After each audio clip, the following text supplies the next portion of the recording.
நாடோடி மன்னன் அப்போ எடுத்துகிட்டு இருந்தார். அவரே டைரக்ஷரு, அவரே ப்ரொடியூசரு, அவரே டபுள் ரோடு எல்லாம் பண்ணிட்டு இருந்தார். அதில் பானுமதி அம்மா, எம்என் ராஜாலாம் இருந்தாங்க. அப்புறம் என்ன வந்து அந்த படத்தில் போட்டு அங்கே என்ன பண்ணார், நான் வரும்போது புது பொண்ணு பாப்பாங்களையே படம் போயிடுச்சுன்னா இண்டஸ்ட்ரியே சொல்கிறாங்க எம்ஜிஆர் க்ளோஸ், இந்த படம் ஃபெயில் ஆச்சுன்னு அப்படின்னு பேசிட்டு இருந்தாங்க. அதனால் நான் எங்கே வரேனோ மனை தேடி மச்ச வர போகிறான்னு வரும்போது கலர் ஸ்டார்ட் ஆகிடுது. அந்த கலரில் வந்து அந்த படம் பெரிய ஹிட்டு. என்னை தமிழ்நாட்டில் எல்லா ஊருக்கும் கூட்டிகிட்டு போனார் எம்ஜிஆர்.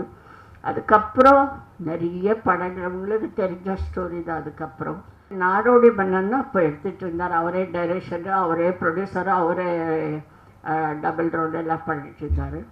அதில் பானுமதி அம்மா, எம்என் ராஜாலாம் இருந்தாங்க. அப்புறம் என்ன வந்து அந்த படத்தில் போட்டு அங்கே என்ன பண்ணார், நான் வரும்போது புது பொண்ணு பாப்பாங்களையே படம் போயிடுச்சுன்னா இண்டஸ்ட்ரியே சொல்கிறாங்க எம்ஜிஆர் க்ளோஸ், இந்த படம் ஃபெயில் ஆச்சுன்னு அப்படின்னு பேசிட்டு இருந்தாங்க. அதனால் நான் எங்கே வரேனோ மனை தேடி மச்ச வர போகிறான்னு வரும்போது கலர் ஸ்டார்ட் ஆகிடுது. அந்த கலரில் வந்து அந்த படம் பெரிய ஹிட்டு. என்னை தமிழ்நாட்டில் எல்லா ஊருக்கும் கூட்டிகிட்டு போனார் எம்ஜிஆர்.